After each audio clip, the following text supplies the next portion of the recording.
Students, database management का एक बहुत इम्पॉर्टेंट टूल डेटाबेस को मुख्तलिफ क्राइटेरिया के मुताबिक एडजस्ट करना है। कभी हमने मुख्तलिफ वेरिएबल्स के हिसाब से उसको सॉर्ट करना होता है। अच्छा, जब मैं सॉर्ट की बात करता हूँ तो इंक्रीजिंग ऑर्डर भी हो सकता है, डिक्रीजिंग ऑर्डर भी हो सकता है। कभी मैं ये कहूँगा कि हमारे पास डेटाबेस जो मौजूद है, हमने कंप्लीट डेटाबेस पे काम नहीं करना, बल्कि उसके किसी एक ख़ास छोटे हिस्से पे काम करना है, सबसेट पे काम करना है। तो कैसे हम एक्सेल की मदद से उस कंप्लीट डेटा सेट को एक छोटा डेटा सेट में, एक सबसेट में कन्वर्ट कर देंगे। यानी हमारे पास कंप्लीट डेटा तो मेल का भी है, फीमेल का भी है, मिसाल के तौर पे बता रहा हूँ, लेकिन हमने जो एनालिसिस करना है वो सिर्फ मेल पे करना है या सिर्फ फीमेल पे एनालिसिस करना है।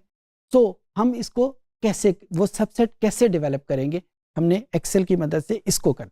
तो इस सेशन में हमारा जो पॉइंट ऑफ व्यू है, ऑब्जेक्टिव है, वो यही है कि हम उसको सबसेट कैसे डेवलप करेंगे।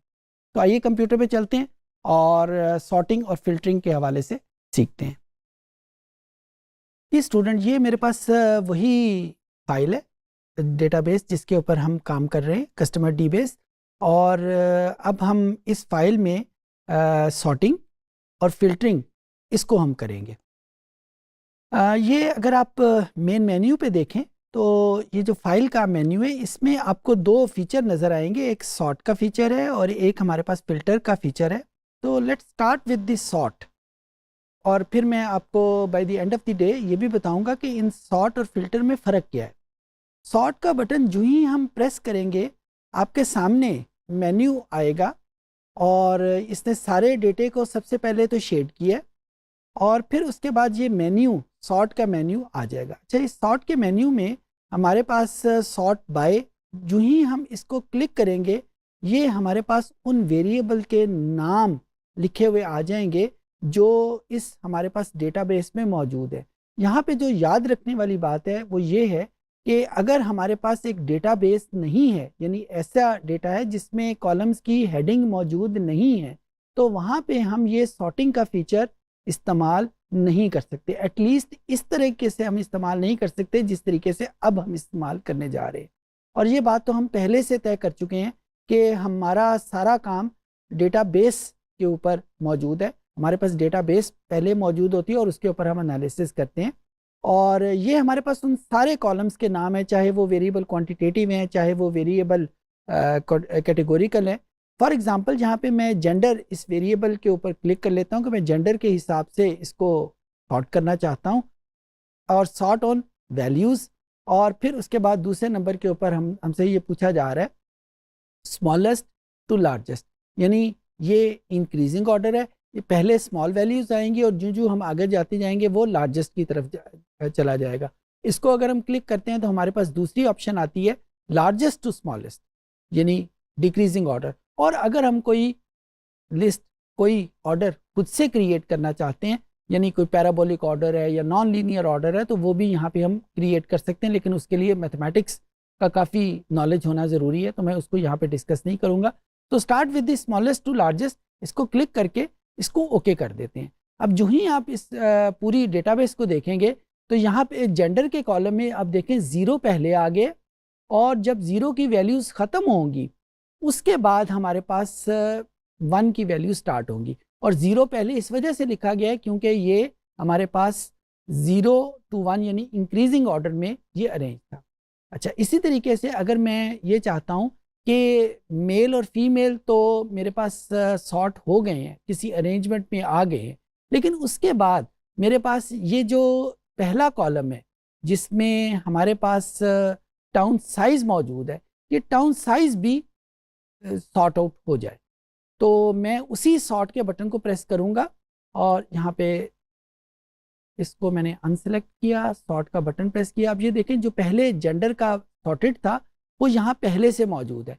अब यहाँ पे मैं ऐड लेवल एक और क्लिक करूँगा और ये मुझे जो इक्वेशन है वो ये बता रही है कि सबसे पहले ये फाइल जब सॉर्ट आउट करने लगेंगे, जब कोई ऑर्डर में अरेंज करने लगेंगे तो ये यूज़ करेगा जेंडर को, और जब जेंडर के हिसाब से सारे सॉर्ट आउट हो जाएंगे, किसी सीरीज़ में आ जाएंगे, तो उसके करने के बाद अब हम दूसरे नंबर के ऊपर ये दूसरा वेरिएबल जो हम रीजन के नाम का कर लेते हैं। यहाँ पे भी वो वही दो ऑप्शन बताता है कि क्या आप स्मॉलेस्ट टू लार्जेस्ट चाह रहे हैं या लार्जेस्ट टू स्मॉलेस्ट चाह रहे हैं। हम क्लिक करने के बाद इसको ओके कर देंगे। अब आप इसमें देखें आपके पास जो वेरिएबल आएंगे वो सारे के सारे सॉर्टेड होंगे इस टाउन साइज के, इस रीजन के ऊपर। सबसे पहले 5 की वैल्यूज़ मौजूद हैं, फिर उसके बाद आगे वैल्यूज़ जो आगे जाती जाएंगी ये वैल्यूज़ इसी हिसाब से अरेंज होंगी। सिमिलरली अगर हम कोई और वैल्यूज़ इसमें ऐड करना चाहते हैं वो ऐड होती जाएंगी। यहाँ पे अगर आई डोंट नो आपने गौर किया या नहीं किया, यहाँ पे मैंने उसको पहले वाले को इंक्रीजिंग ऑर्डर पे किया था, दूसरे वाले को मैंने डिक्रीजिंग ऑर्डर पे किया, लार्जेस्ट टू स्मॉलेस्ट, यानी लार्जेस्ट वैल्यू पहले होंगी और स्मॉलेस्ट वैल्यू बाद में होंगी।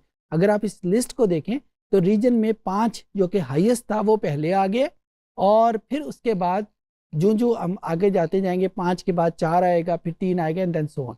और जो दूसरी इंपॉर्टेंट बात जो देखने वाली है, यहाँ पे सारे के सारे ये जो डी कॉलम में जेंडर की वैल्यूज़ है, जीरोस पहले यानी मेल सारे के सारे पहले उनके हिसाब से सेटिंग है, और once these are there thought हो गए उसके बाद हमारे पास वो फीमेल के हिसाब से ये सॉर्टिंग अलहदा से होगी।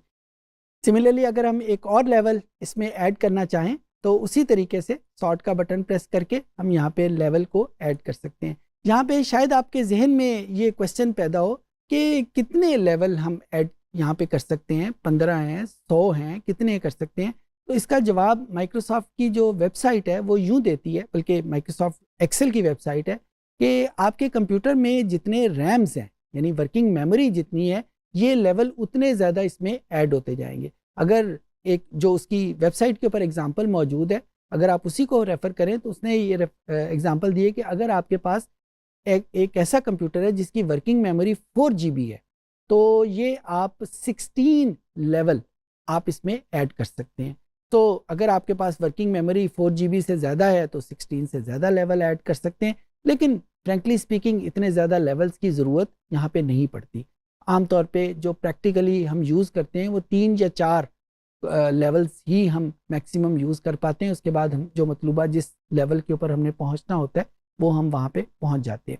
फॉर एग्ज़ाम्पल अगर मैं यहाँ पे आपसे कहूँ कि मुझे वो सारे मेल चाहिए जो मई के महीने में पैदा हुए, वो सारे मेल चाहिए जो मई के महीने में पैदा हुए, तो मैं क्या करूँगा, मैं यहाँ पे सबसे पहले मेल मुझे चाहिए तो मैं जेंडर के ऊपर सॉर्ट आउट करूँगा, और क्योंकि मुझे मेल है, मेल का जो कोड है वो 0 है तो मैं 0 को पहले कर लूँगा। दूसरे नंबर के ऊपर जो वेरिएबल मैं ऐड करूँगा वो बर्थ मंथ है, और बर्थ मंथ में ये मुझे 2 ऑप्शन दे रहा है, Z to A या दूसरी ऑप्शन A to Z। वो जिस भी हिसाब से करें, जहाँ पे भी M आएगा वो यहाँ पे हमारे पास आ जाएगा। अब ये सारे के सारे ज़ीरोस पहले आ गए हैं। अप्रैल का मंथ सबसे पहले आया क्योंकि अप्रैल स्टार्ट्स विद A, और जब हम इसको M के ऊपर जाएंगे तो यहाँ पे अब हमारे पास वो तमाम मेल होंगे जो मई के महीने में पैदा हुए, यानी इस वैल्यू से स्टार्ट होंगे। तो मैं क्या करूँगा कि यहाँ पे सिर्फ उस कॉलम को सिलेक्ट कर लूँगा जहाँ से ये मई स्टार्ट होता है, और वहाँ से सिलेक्ट शुरू करूँगा और वहाँ तक जाऊँगा जहाँ पे ये मई ख़त्म होता है, और यूँ इसकी बॉटम के ऊपर मुझे ये उनकी टोटल तादाद जो है वो यहाँ पे लिखी हुई नज़र आ जाएगी। 222 मेल्स ऐसे हैं जो कि मई के महीने में पैदा हुए। अच्छा, ये तो मैंने आपको एक एनालिसिस किया। अगर मैं इसका मुझे सम चाहिए, अगर इसका मुझे स्टैंडर्ड डिविएशन चाहिए, इसका मुझे मीन चाहिए, मीडियन चाहिए, तो उसका तरीक़ेकार वही है जो डेटा एनालिसिस में हमने पहले किया था कि हम इसको यहाँ पे इनका हेडिंग, इनका नंबर दे के, इस रेंज का नंबर दे के इस डेटा एनालिसिस में करेंगे तो वो हमें उसका मीन भी कैलकुलेट करके दे सकता है, सम भी कैलकुलेट करके दे सकता है, वगैरह जो भी हमने एनालिसिस करना है वो यहाँ पे किया जा सकता है। जिस तरह अभी थोड़ी देर पहले मैंने आपको कहा था कि अगर हमने एनालिसिस पूरे डेटे की बजाय किसी एक सबसेट के ऊपर करना हो तो हम इसको कैसे करेंगे। तो ये इस तरीके से हम मुख्तलिफ लेवल के ऊपर सॉर्टिंग कर सकते हैं। अच्छा, यहाँ पे एक चीज़ जो आप शायद फील कर रहे हो कि डेटा हमने सॉर्ट तो कर लिया, हमने अरेंज कर लिया, लेकिन जो बाकी मानदा डेटा है, यानी जिस डेटे की हमें ज़रूरत नहीं है, वो डेटा भी यहाँ पे हमें नज़र आ रहा है, यहाँ पे मौजूद है। और यहाँ अगर मेरे पास डेटा फाइल बहुत बड़ी है, जिस तरह मैं इसी डेटा फाइल की बात करूँ, तकरीबन 5000 यहाँ पे कस्टमर हैं, तो मुझे सेलेक्ट करने में कि मुझे जो मतलूबा मेरा सबसेट है उस तक जाने में मुझे काफ़ी कर्सल को यूज़ करना पड़ता है, काफ़ी मेहनत करनी पड़ती है। अगर डेटा सेट सिर्फ 5000 की है तो इतनी मेहनत है। अगर आप इमेजिन करें कि मेरे पास डेटा फाइल जो है वो 1 टेराबाइट फाइल की है, जो कि एक्चुअल जब हम मार्केट का एनालिसिस करते हैं तो डेटा फाइल का साइज तो बहुत बड़ा होता है। तो वहाँ पे ये जो सॉर्टिंग का फीचर है ये इतना ज़्यादा हेल्पफुल नहीं रहता, खासकर अगर हमने किसी सबसेट के ऊपर एनालिसिस करना हो। मैं यहाँ पे ये बात कर रहा हूँ उन फाइल्स के लिए जिनका साइज बहुत बड़ा होता है। तो छोटी फाइल के लिए तो इसमें कोई ऐसा हमें प्रॉब्लम नज़र नहीं आती, हम बड़ी आसानी के साथ उस मतलूबा सबसेट को हम आइडेंटिफाई कर लेते हैं और एनालिसिस कर लेते हैं। लेकिन जब फाइल का साइज़ बड़ा होता है तो यहाँ पे हमें वो एनालिसिस या उस मतलूबा सबसेट के ऊपर जाने में हमें काफ़ी प्रॉब्लम होती है। अभी आपने देखा कि मैंने मेल सेलेक्ट करने थे जो सिर्फ मई के महीने में पैदा हुए, तो मैंने काफ़ी माउस को यूज़ करने के बाद उस पर्टिकुलर पोर्शन के ऊपर पहुंचा। इस काम को आसान करने के लिए एक्सेल में एक और फीचर भी है जिसको हम फिल्टर का फंक्शन कहते हैं। अगर आप देखें तो यहाँ पे मेन मेन्यू जो डेटा का मेन्यू है, जहाँ पे मेरे पास सॉर्ट का फंक्शन मौजूद है, वहीं पे मेरे पास एक और ऑप्शन फिल्टर की भी मौजूद है। अच्छा, इस फिल्टर की ऑप्शन को यूज़ हम करते हैं, जो ही हम इस फिल्टर की ऑप्शन को क्लिक करेंगे तो चंद एक चेंजेस आपके डेटा सेट में आ जाएंगी। वो चेंजेस क्या हैं, देखें यहाँ पे मैंने क्लिक किया तो आप देखें कि ये पूरी जो मेरे पास ये जो मुख्तलिफ कॉलम्स हैं, इसमें एक छोटा सा एरो आइकन हर एक में डेवलप हो जाएगा। ये तकरीबन उसी तरीके से जिस तरीके से हमने गूगल शीट में किया था। गूगल शीट में ये इतना पावरफुल नहीं है, MS एक्सेल में ये फंक्शन बहुत पावरफुल है as compared to Google sheet. अभी हम उसके फीचर देखते हैं। तो इसमें किसी को भी आप एरो को क्लिक करते हैं तो आपके पास मुख्तलिफ ऑप्शंस हमारे पास आ जाएंगी। कुछ ऑप्शंस तो वही हैं जो सॉर्टिंग की ऑप्शन है, और कि स्मॉलेस्ट टू लार्जेस्ट है या लार्जेस्ट टू स्मॉलेस्ट है, और फिर ये सारी वैल्यूज़ जो लिखी हुई हैं। अब हमारे पास ऑप्शन मौजूद है कि अगर हमने इसमें से किसी एक को सिलेक्ट करना है या किसी दो को सिलेक्ट करना है तो हम बड़ी आसानी के साथ इसमें से उसको सिलेक्ट कर सकते हैं। जिस तरह जेंडर में हमारे पास दो ऑप्शन होंगी, एक 0 और 1। ये थर्ड ऑप्शन तो होती है सिलेक्ट ऑल, जो कि इस वक्त मौजूद है। जब हमने इसमें से किसी एक को सिलेक्ट करना है, फॉर एग्जांपल सिर्फ मेल को करना है, तो हम 0 को सिलेक्ट करेंगे और ओके करेंगे। अब हमारे पास जितना भी डेटा नज़र आ रहा है स्क्रीन के ऊपर, फीमेल का डेटा यहाँ पे मौजूद ही नहीं होगा। जो अभी थोड़ी देर पहले मैंने आपको बताया था कि जो जिस डेटे की मुझे ज़रूरत ही नहीं है वो डेटा मुझे स्क्रीन पे नज़र आ रहा है, और उसके नज़र आने की वजह से मेरा एनालिसिस जो है वो उतना प्रॉब्लमिस्टिक हो रहा है। तो यहाँ पे अगर मैं वही दोबारा करता हूँ कि मुझे वो तमाम मेल चाहिए जो कि मई के महीने में पैदा हुए, तो मैंने सबसे पहले जेंडर को सिलेक्ट किया, और जो ही मैंने सिलेक्ट किया आप देखें कि इसका आइकन जो है ये चेंज हो गया। पहले इसका आइकन जो है वो एक एरो था, अब इसका आइकन जो है ये एक फिल्टर का निशान, वही फिल्टर का निशान जो ऊपर मौजूद है।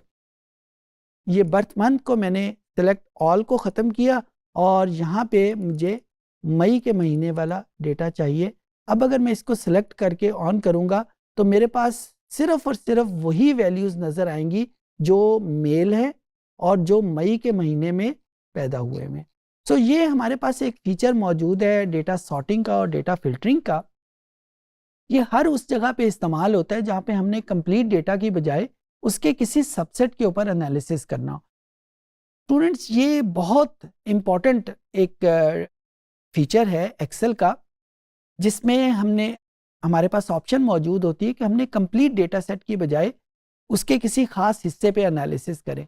इसकी ज़रूरत आम तौर के ऊपर वहाँ पे पड़ती है जब हमारे पास मार्केट का डेटा, फॉर एग्ज़ाम्पल लाहौर पूरे का डेटा मेरे पास मौजूद है और मैंने एनालिसिस सिर्फ गुलबर्ग के रहने वाले, गुलबर्ग लाहौर का एक इलाका है, गुलबर्ग के रहने वाले बंदों का करना है। तो मेरे पास अगर रीजन वाइज वो डेटा मौजूद है तो मैं अपने एनालिसिस को रिस्ट्रिक्ट कर लूँगा गुलबर्ग तक, और अब जो फाइंडिंग्स होगी वो सारी की सारी गुलबर्ग तक फिक्स होगी। अच्छा, इसका एक इस्तेमाल और भी है कि जब मैंने कंपैरेटिव एनालिसिस करना हो, कंपैरेटिव एनालिसिस होता है कि कोई चीज़ ज़्यादा है या कोई चीज़ कम है या उसके बराबर है, तो जहाँ पे मैंने कंपैरेटिव एनालिसिस करना है वहाँ पे भी ये फिल्टरिंग का और सॉर्टिंग का फीचर वो बहुत इंपॉर्टेंट रोल इख्तियार कर जाता है। फॉर एग्जांपल, अभी मैंने जो एग्जांपल दी लाहौर के इलाके गुलबर्ग को, सपोज लाहौर का एक दूसरा इलाका है शादबाग का, तो मैंने अगर शादबाग और गुलबर्ग के इलाकों की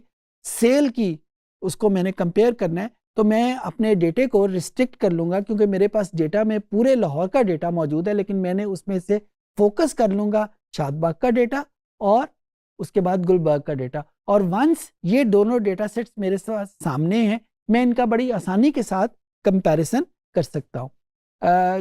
ये कंपैरिजन सॉर्टिंग की मदद से भी हो सकता है, लेकिन जब हम सॉर्टिंग की मदद से करेंगे, जिस तरह अभी थोड़ी देर पहले मैंने आपको बताया कि अगर फाइल का साइज़ बहुत बड़ा है तो हमारे पास सॉर्टिंग ज़रा मुश्किल फीचर के तौर के ऊपर सामने आता है। फिल्टरिंग बहुत आसानी के साथ इसको कर देते हैं। उम्मीद है चीज़ें आपको समझ आ गई होंगी। जी, हमने सीखा कि जब हमारे पास डेटाबेस मैनेजमेंट टूल के हवाले से सॉर्टिंग और फिल्टरिंग दो इम्पॉर्टेंट टूल हैं, हम एक्सेल में इनको कैसे करेंगे। कंप्लीट डेटा सेट मौजूद है, उसके सबसेट कैसे डेवलप करेंगे। कंप्लीट डेटा सेट मौजूद है, उसको किसी खास क्राइटेरिया में किसी खास वेरिएबल के रेफरेंस से सॉर्ट कैसे करेंगे। ये सारी चीज़ें हमने सीखी। उम्मीद है कि आपको समझ आ गई होंगी।